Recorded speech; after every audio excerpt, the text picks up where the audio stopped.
o tema da nossa aula de hoje. Então, vocês vão ver que com a proclamação da República, né, vai ocorrer algumas mudanças se tratando dos povos indígenas, tá? O indianismo, né, aquele movimento que vê o índio como um bom selvagem, vai sendo deixado de lado, tá? A República,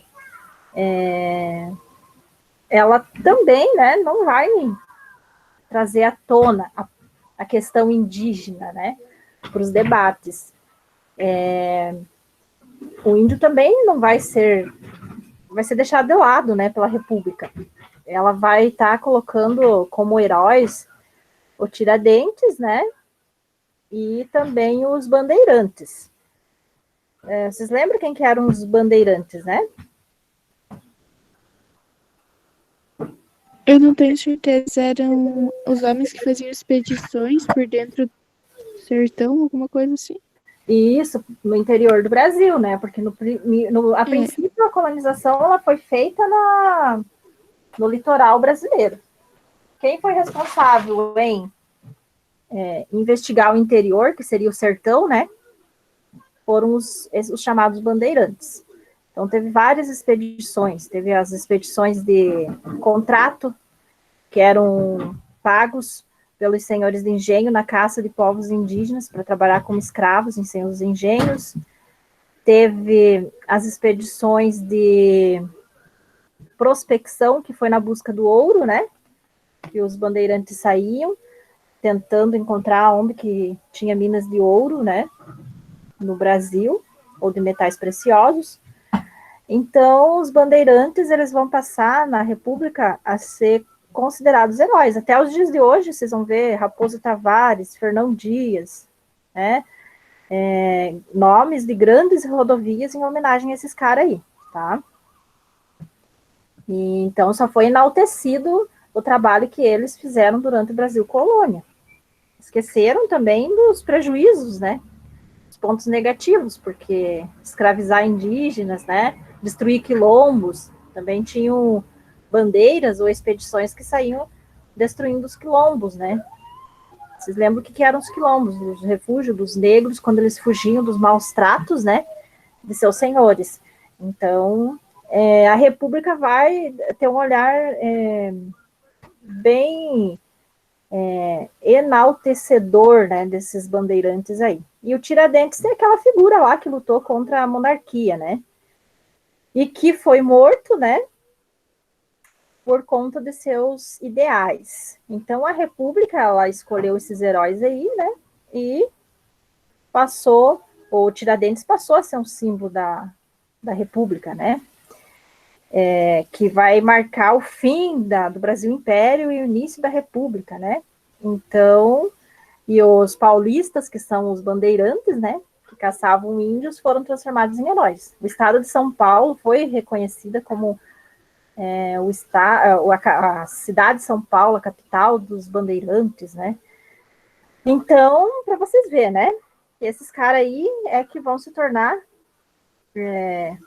os heróis, né? Porque promoveram, de certa forma, a expansão territorial do Brasil.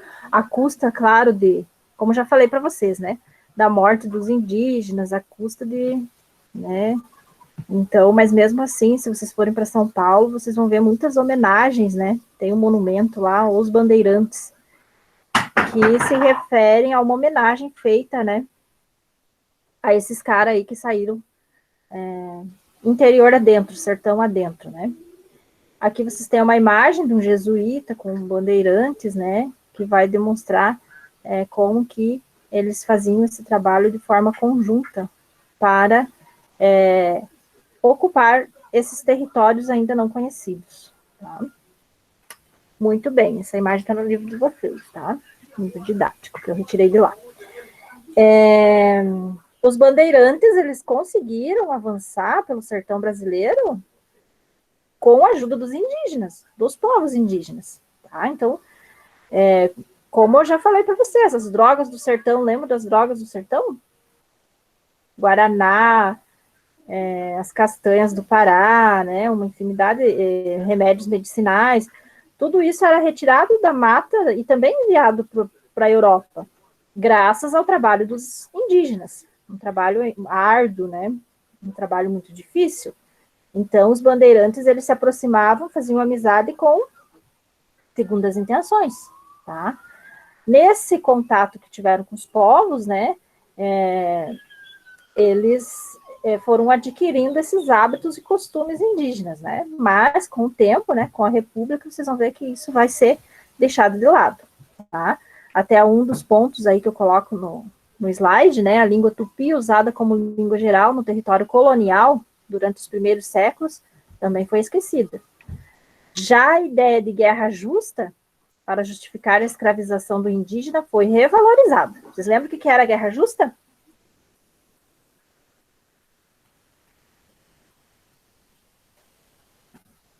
Alguém lembra o que foi a guerra justa? Não, professor. Não. Lembra, Pedro? Não lembro. Não lembra? Tá bem baixinho o teu volume, não é o meu aqui. Então, a guerra justa foi como se todos os setores, né, do governo colonial, né, liberando a guerra contra os povos indígenas, caso eles resistissem o domínio colonial, tá? Então, eles podiam, os colonos portugueses, né, eles podiam tratar com violência com os povos indígenas, se caso os povos resistissem, tá? Então, guerra justa, porque eles resistiram, foram violentos conosco, então nós podemos atacá-los. Sem considerar, né, a questão de que os portugueses estavam bem mais armados do que os povos indígenas que aqui viviam, né? Então, verdadeira matança de indígenas já no Brasil colônia, tá? Isso aí é uma coisa que se refere à história do Brasil lá enquanto o Brasil era colônia de Portugal. Então, todos os setores entraram num acordo e poderia fazer, né, essa guerra, promover essa guerra contra os povos indígenas, porque a igreja, né, era contra escravizar os indígenas, era contra ser violenta com os indígenas. Mas, se os indígenas reagissem, fossem violentos com os portugueses, aí os colonos podiam agir com violência com os povos indígenas. Então, esse momento aí, esse episódio, né, trágico da história brasileira, é considerado como guerra justa. E na República, isso vai ser revalorizado, vai voltar à tona essa ideia. Se o indígena se tratou com desrespeito, né, ou se o indígena foi hostil diante do contato, então você pode tratar o povo indígena com violência, de forma violenta, né? Então, esse foi um ponto a destacar, tá? Desse período aí, da República, que essa guerra justa lá do Brasil colônia vai ser novamente retomada, né? Essa ideia de que se o indígena, o povo vem contra, né, as pessoas que tentavam manter contato com eles de forma violenta, eles podiam ser violentos com os indígenas também, né? Aí vocês vão ver que durante a República, né, principalmente na Primeira República, vai ter um grande avanço, né, na produção de café. Nas grandes fazendas, né, vão passar a plantar café. Então, isso vai se alastrar rumo ao interior adentro, né? Mas isso vai afastar os indígenas que viviam nessas fazendas, essas terras, né? Elas tinham dono, os indígenas viviam nela. Só que quando eles veem esse avanço do colonizador, né, em suas terras, eles vão se afastando cada vez mais, tá? Rumo ao interior, né? Essas terras, elas vão ser cercadas, elas vão ser tomadas, né, desses povos que viviam nessas regiões aí, tá?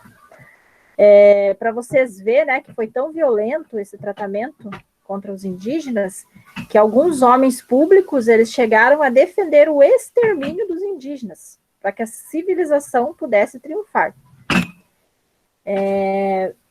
Mas vocês vão ver que pensadores, né, pessoas vinham e defendiam a ideia de que não, que o indígena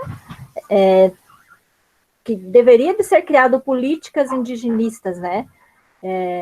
Que a questão do indígena, ela tinha que ser resolvida, tinha que ser tratada de uma forma diferenciada. E aí foram se levantando alguns debates, né? Algumas conversas que resultaram, tá, em um órgão que é responsável, né? Que foi responsável pelo Serviço de Proteção aos Índios, que é o chamado SPI, tá? Serviço de Proteção aos Índios. Então, a partir desses debates, foi se criado o SPI, lá em 1910, tá? Que tinha como função prestar assistência aos indígenas, tá? Então, o governo brasileiro passa a interferir nesses problemas indígenas aí. Apesar de que até os dias de hoje, se vocês forem ver, tem muita gente de fora, né, que não respeita essas questões, esses órgãos de proteção indígena, né? Eles chegam, vão tomando as terras dos indígenas. Não é à toa que tem hoje um grande avanço do coronavírus em povos indígenas, né? Tem uma região lá do Amazonas, eu acho, se eu não estou enganada, que passou na televisão, que eu estava assistindo agora este dia, que tem mais de 5 mil indígenas daquele povo que estão contaminados pelo vírus, né? Então, para vocês verem, e essa contaminação se deu porque agora, devido à pandemia, né, esses madeireiros estão se aproveitando para entrar nessas terras, né, indígenas e fazer o desmatamento, provocar o desmatamento, né, e essas terras, elas pertencem a comunidades indígenas. Então, quando eles mantêm esse contato com o povo indígena, eles acabam levando, porque não é duas pessoas que vão, são muitas pessoas que vão, né, para provocar, para promover esse desmatamento. Então, eles acabam prejudicando esses povos, levando o vírus, né? Então, não sei se vocês ouviram alguma notícia ou querem comentar alguma coisa sobre isso.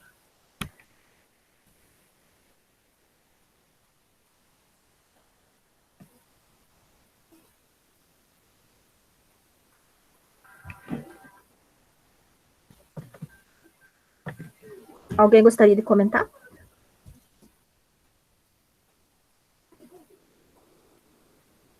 Vocês podem comentar no chat também, tá? Podem escrever a opinião de vocês ali. Mas a questão do indígena até os dias atuais, né, é muito complicada no Brasil, tá? Porque nunca foram vistos, né? Eles sempre foram vistos como um problema, né, a ser resolvido. Eles sendo donos da terra, né, que já viviam aqui, os aborígenes, né, os primeiros habitantes da terra, hoje se tornam, né, uma grande questão, né, um grande problema para os governos. Entra governo, sai governo, e o povo, infelizmente, acaba sendo excluído, né, de políticas públicas, de uma infinidade de coisas, tá?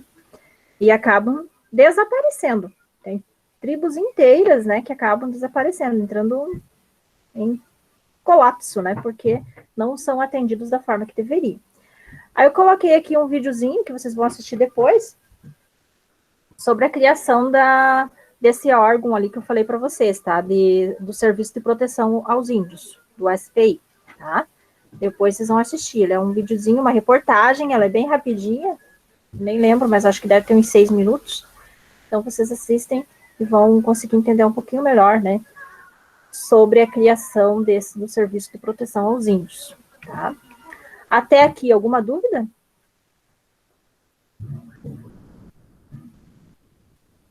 Não. Comentários?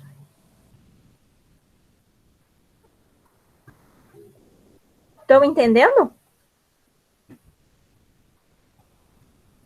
Então, Sim. Então, tanto quanto os negros, os povos indígenas sofreram muito no Brasil, né? Passaram por até os dias de hoje, passam por muito preconceito racial também, preconceito social, né? Estão à margem da sociedade, vendendo os seus artesanatos, né? Ou produzindo sua agricultura lá de subsistência em condições bem precárias, né? Então, é um grupo social brasileiro que passa por muitos problemas sociais, tá? não foi respeitado, né, sua cultura, sua forma de se organizar, né, a sua forma, são povos diferentes, com culturas diferentes, mas que quando tem contato com, né, os colonizadores, quando tem contato, né, com o homem branco, né, entre aspas, eles acabam, né, tendo que abandonar sua cultura e considerá-la, às vezes, né, por esses portugueses, colonizadores, como inferiores. Então, acabam abandonando a sua cultura, né, e em prol de atender, né, os interesses do colonizador. E na República não vai ser diferente, né? A gente vai ver aqui que teve um cara que ele ficou responsável, ele tinha muita habilidade de entrar em contato com os povos indígenas, né? Então ele tinha facilidade de fazer amizade com os líderes e ele acabou, né, sendo importante para o Estado brasileiro na organização desses povos, tá? Que foi o Marechal Cândido Rondon. Então ele, por essa habilidade que eu já falei para vocês, né, com essa habilidade que ele tinha com os povos, ele foi convidado para dirigir o serviço de proteção ao índio, tá? Qual que era o principal objetivo, a principal meta, né, do serviço de proteção ao indígena? Era a da integração do indígena na nação brasileira, tá? Então, o que o Rondon propôs? Ele propôs que, primeiro, né, os índios deveriam ser atraídos, pacificados e depois civilizados, tá? Então, é isso que eu acabei de falar para vocês, né? Não respeitando a cultura, o seu diferencial, né? Mas eles precisavam receber essa dita civilização, como que só a cultura, né, do homem branco, como falei, né, entre aspas, que servisse o indígena, né, em a sua cultura, né, não tinha valor diante dessa sociedade que estava surgindo aí. Então, a proposta era trazer a civilização para o povo indígena, desrespeitando suas culturas. Em 1916, né, vocês vão ver que o Código Civil Brasileiro ele vai tratar o indígena como um incapaz, tá?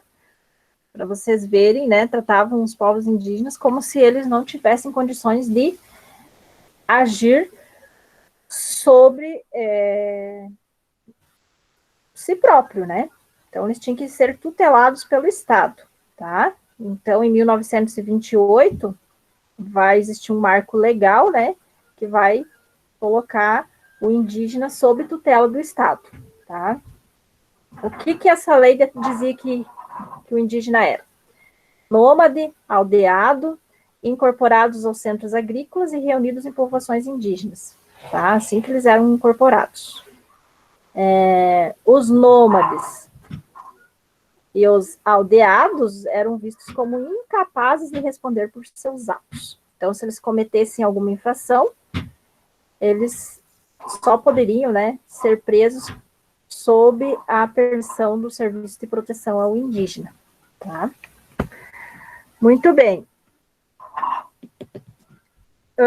Então, o Serviço de Proteção ao Índio adotou, né, a técnica de contato que foi desenvolvida pelo Rondon, tá? Que consistia em manter uma atitude defensiva em relação aos indígenas até que o relacionamento com eles fosse estabelecido. Depois que eles tinham contato, que o relacionamento era estabelecido, né, eles buscavam, junto com os governos estaduais, garantir uma terra para esse grupo, né? Aonde que o Serviço de Proteção Indígena atuou?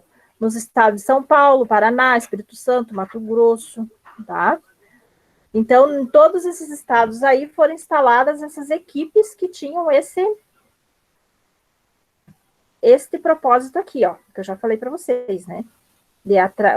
Tinha esse objetivo: atrair os indígenas, pacificar e civilizar, tá? Quando os indígenas já mantinham um relacionamento que eles pensavam, agora eles estão dóceis, vamos dar um pedacinho de terra para eles, né? E vamos organizar eles nesse pedacinho de terra deles aí, eles que fiquem aí, né? É as chamadas reservas indígenas, né? Então, vamos delimitar, dizer, ó, vocês ficam aqui, né? Então, vocês têm um lugar para vocês. Aqui vocês têm uma foto que mostra, né, o Rondon, Marechal Rondon, mostrando, né, como que funcionava um relógio para grupos indígenas, em 1957. Daí, até aqui, né, sobre o que a gente estudou até aqui, eu passei, vocês têm no livro de vocês uma atividade, tá? Eu nem coloquei a página. De repente eu coloco a página que eu tirei essa atividade, daí vocês não precisam copiar as questões, só podem colocar a resposta, para não ficar muita coisa também para vocês estarem fazendo, né? O que vocês acham? Ou preferem fazer as perguntas e respostas? Acho que só essa resposta é mais fácil. Só a resposta, vocês têm outras coisas para fazer também, né? Então, essa atividade aqui, daí vocês colocam aí no caderno de vocês, tá? É da página 65 do livro de vocês, tá? Como vocês não têm livro em casa, então vocês vão... Eu vou colocar a partir de hoje as páginas, daí vocês já vão colocando só a resposta, né? Letra A, resposta, B, resposta, C, resposta.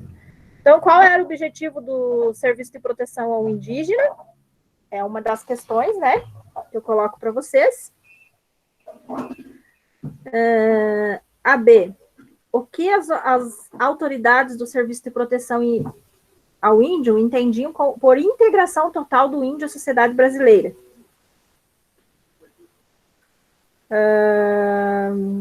Então, é isso que eu acabei de falar para vocês, eu já vou dando a resposta aqui, né? Era trair os indígenas, né? Ao ponto de que eles se tornassem pacificados e nas reservas desenvolvessem a cultura do homem branco, né? Do trabalho, etc. e tal, né? Dentro das reservas. Tentar colocar o indígena em seu lugar, né? Para não atrapalhar os fazendeiros, né? Como falei, os fazendeiros, quando eles foram para o interior do Brasil, eles iam produzir o café e já colocavam uma cerca, né? Aqui é meu, que já não entra mais povo indígena. Se entra povo indígena, eu posso reagir. Por quê? O que tinha sido retomado? A Guerra Justa, lembram disso, né? Aí a outra questão é a lei número 5.484 de 1928 colocou o índio sob a tutela do Estado. Por que os indígenas nômades e aldeados não podiam ser presos sem a permissão do Serviço de Proteção ao Indígena? Essa aí eu vou deixar para vocês pesquisarem. Vocês podem pesquisar até na internet, tá? Sobre essa questão aí. Ok? Alguma dúvida sobre a atividade dessa semana?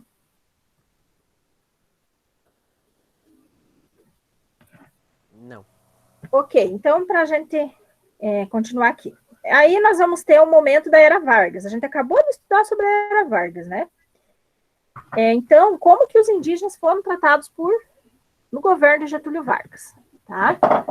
Vamos lá. Quem que gostaria de ler esse slide aqui? Pode ler para nós.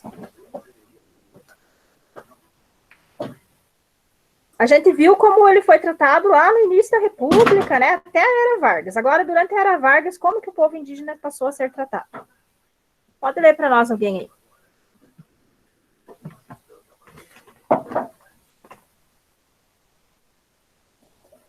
Vamos, gente, senão não vai passar o horário do almoço de vocês. Ninguém quer ler? Nos anos de 1930 e 1940, uma onda de nacionalismo atravessou o continente americano e levou a uma revalorização da figura do indígena em vários países, entre os quais México e o Brasil. Esse novo olhar para os povos indígenas se fez presente na Constituição de 1934, a primeira Constituição brasileira a citar o indígena e a tratar de seu direito à terra. O artigo 129 dessa Constituição será respeitada a posse de terras de silvícolas que nelas se achem permanentemente localizados, sendo-lhes, no entanto, vedado aliená-las. As duas constituições seguintes, de 1934 e 1946 mantiveram essa mesma posição quanto à posse de terra pelos indígenas. Segundo o antropólogo Mércio Pereira Gomes, foi um trabalho do SPI que deu visibilidade nacional à questão indígena e contribuiu para sua inclusão nessas constituições. Isso, então pela primeira vez, né, lá na Constituição de 1934 é que o indígena vai ser citado, né,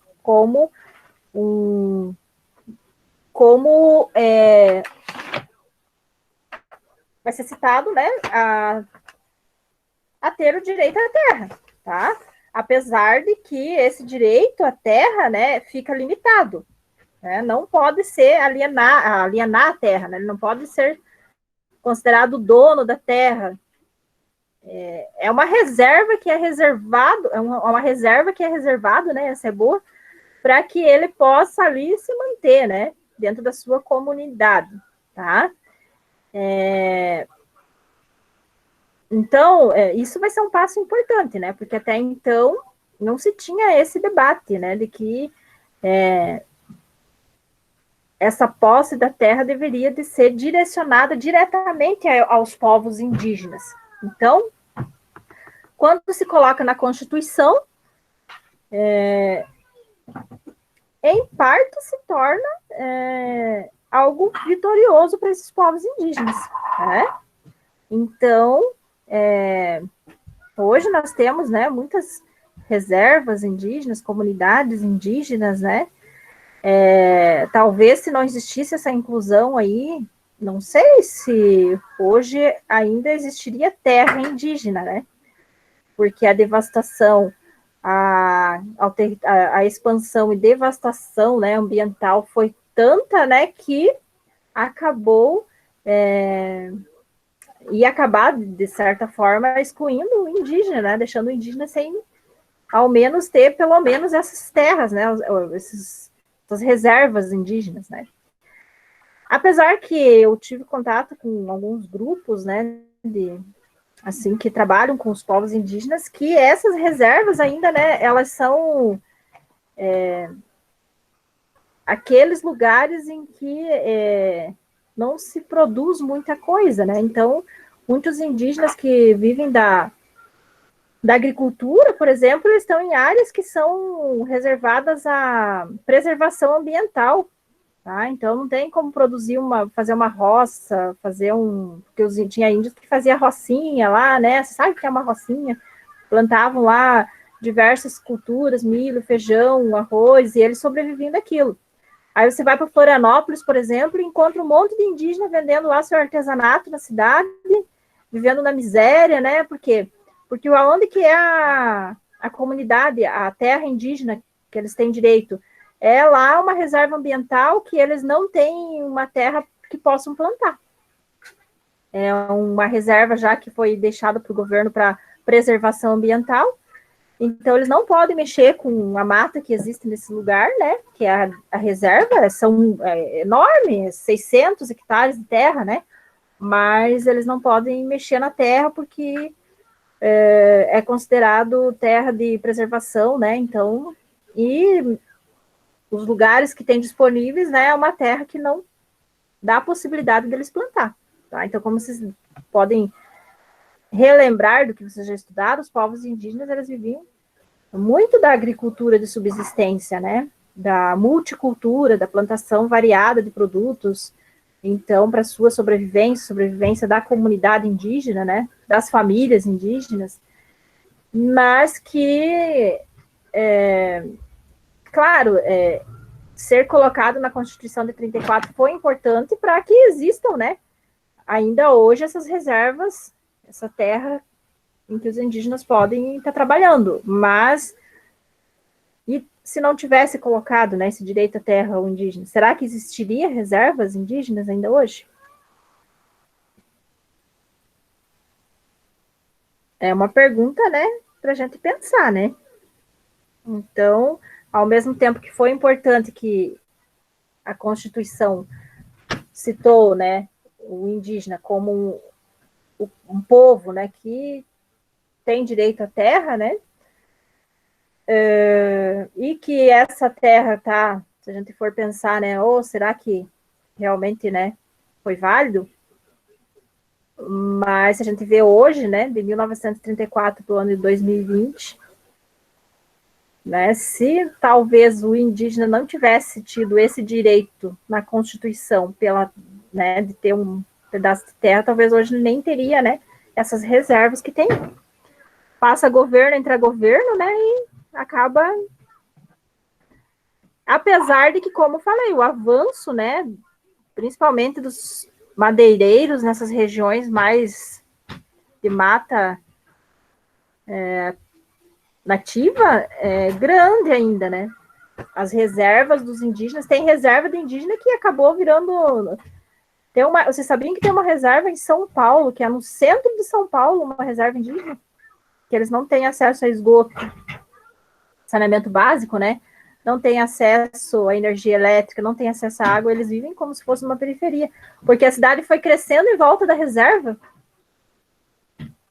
dessa reserva de terra indígena, né? E eles vivem lá, no centro de São Paulo. Se vocês forem pesquisar na internet, vocês vão encontrar como que eles vivem atualmente, né? Nessas condições aí, tá? Mas, ao mesmo tempo, né, que promoveu isso lá na Constituição de 34, o Serviço de Proteção Indígena também resultou em perdas, né, porque eles foram forçados, os indígenas, né, a seguir esse rumo da civilização, da dita civilização, foram acometidos de muita violência, então muitas pessoas acabaram morrendo, né, por conta disso. Lá, calcula-se que em 1955 a população indígena era de 100 mil a 150 mil pessoas, tá? Mas, a partir do momento que esses indígenas foram recebendo esse contato aí, né, de pacificação e civilização, alguns grupos hoje vivem, são muito poucos, né, que ainda restam. Ou, como os Xetá, no Paraná, os Otixavante, em São Paulo, os Botocudo, no leste de Minas Gerais, os Pataxó, na Bahia, os Nambiquara, no Mato Grosso, e muitos outros desapareceram, foram extintos, tá? Devido a essas políticas aí. Então, né, até que ponto esse serviço de proteção ao indígena, de proteção ao povo indígena teve efeitos positivos, né, na vida dos indígenas? É um comentário. Vocês têm algum comentário para fazer sobre isso?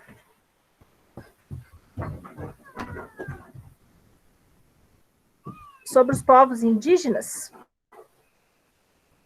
Já tinham conhecimento sobre isso?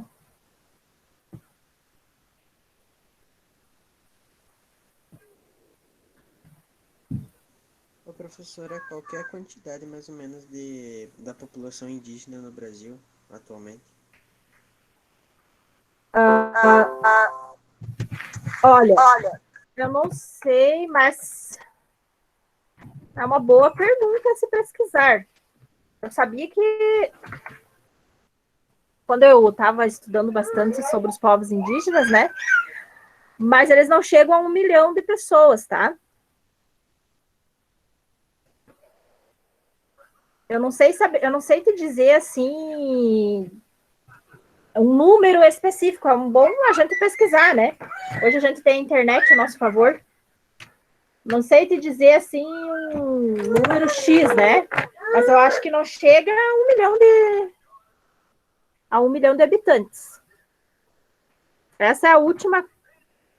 Quando eu participava lá dos grupos que tinham contatos, estudavam, né, que trabalhavam com os povos indígenas, eles diziam que não chegava a 1 milhão de indígenas, tá?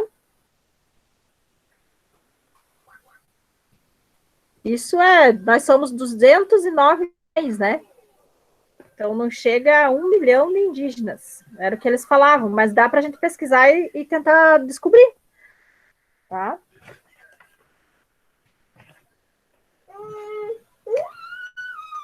Alguém sabe?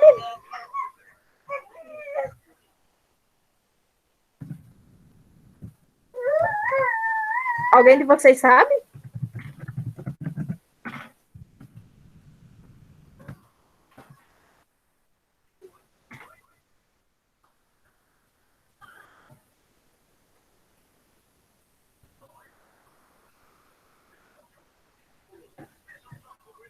Mas são bem poucos.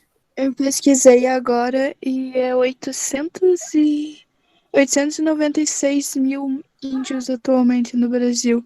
Desses, 324 vivem em cidades e 572 mil em áreas rurais. Olha só, eu falei para vocês, não chegava a 1 milhão, né? E não chega, né, gente? Então, para vocês verem como que... E vai se reduzindo cada vez mais, porque os indígenas cada vez mais estão esquecidos na sociedade, né? Você vai encontrar os povos indígenas aonde sempre? Nas grandes cidades aí, vendendo seus artesanatos, né?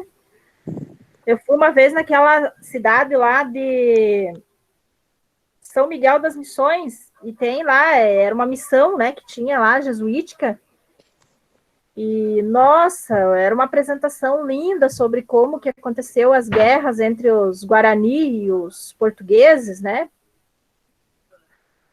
A gente paga um ingresso que não é muito barato para assistir aquilo, mas aí nos arredores daquele parque, lá tem as ruínas de São Miguel das Missões, você vê a lástima, a miséria que vivem, né, os povos lá. Você vai aqui para Florianópolis, nossa, eles nas ruas com crianças, né, lá vendendo seu artesanato. Aí eu até perguntava, né, mas por quê? Como que eles vivem nessa condição? Aí depois que eu fui estudar, que a terra que eles ganharam, né, que é o Morro dos Cavalos, é uma terra que é de reserva ambiental.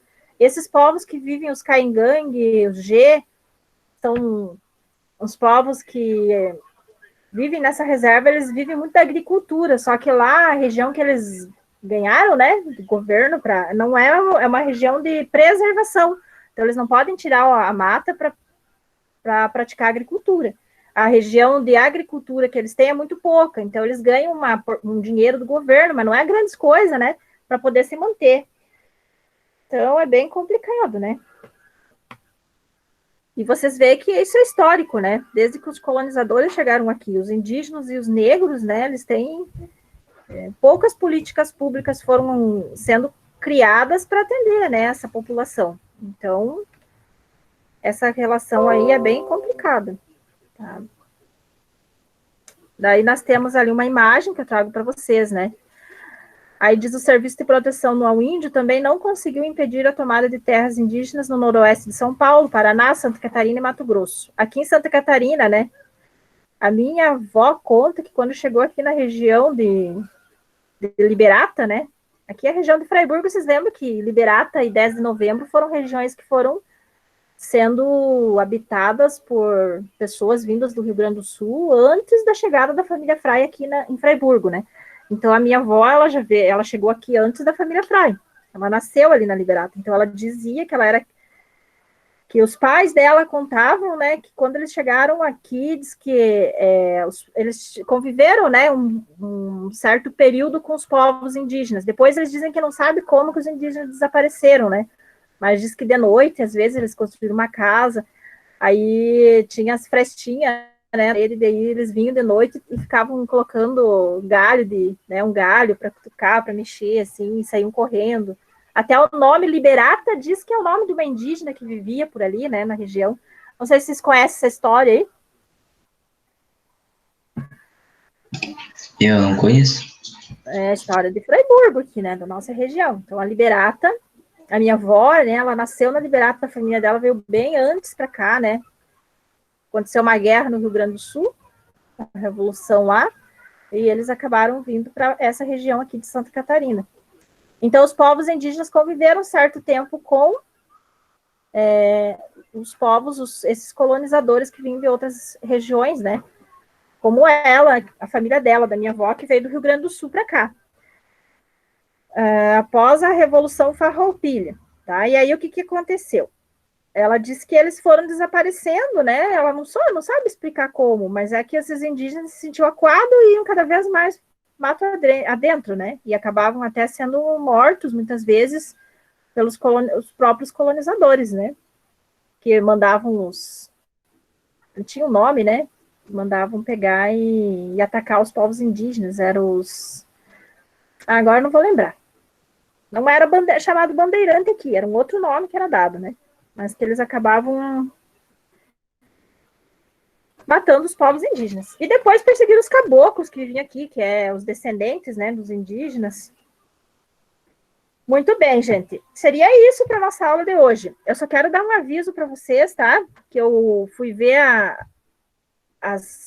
o trabalho de você, a avaliação final sobre a Era Vargas.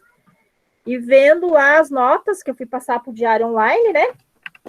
Não, primeiro eu fui passar no meu diário de papel, depois eu fui passar no diário online. Acontece que muitos não atingiram a média 6, tá? Quem não atingiu já deve saber que não atingiu a média 6, né? Então, eu vou, como é uma avaliaçãozinha, assim, eu peço encarecidamente que vocês retomem a leitura daqueles slides e que vocês façam vou fazer uma recuperação, tá? Segunda-feira eu vou postar 2 materiais. O material que vai ser da próxima semana, que é sobre as mulheres, que a gente vai estar trabalhando sobre os movimentos sociais das mulheres durante a República, né? A Primeira República e a Era Vargas. E depois eu vou postar um material de recuperação sobre a Era Vargas, tá? Vai ser um questionário também. Ok? Para quem tirou menos que 6. Não precisa... Professora, mas é só 4 menos, né? Nota a média. Só se alguém, às vezes, tirou 8, quer tentar tirar 10, pode tentar fazer. Porque vocês viram Então, que... tipo, quem tirou uma nota boa não precisa Tá fazer. dando eco, alguém tá com o microfone ligado? Porque vocês viram que... eu só postei o formulário com a chance de vocês fazerem uma vez, né? Então, agora eu vou liberar o formulário de novo e vocês vão poder fazer de novo. Então, todo mundo pode fazer, tá? Aí vai ficar a nota maior. É a recuperação sobre Era Vargas. Certo? Todo mundo pode, mas ninguém é obrigado, tipo, a fazer. E isso é igual na escola quando a gente faz uma prova, né? Você acha que tirou 10, né, Emanuele? Nem tem por que tá fazendo. Mas quem tirou nota aqui 7, 6, que quer fazer de novo, faz, tá? É o mesmo questionário. Só que agora estudem um pouco, leiam, porque tudo tá nas apresentações que eu envio para vocês, tá? Certo, gente?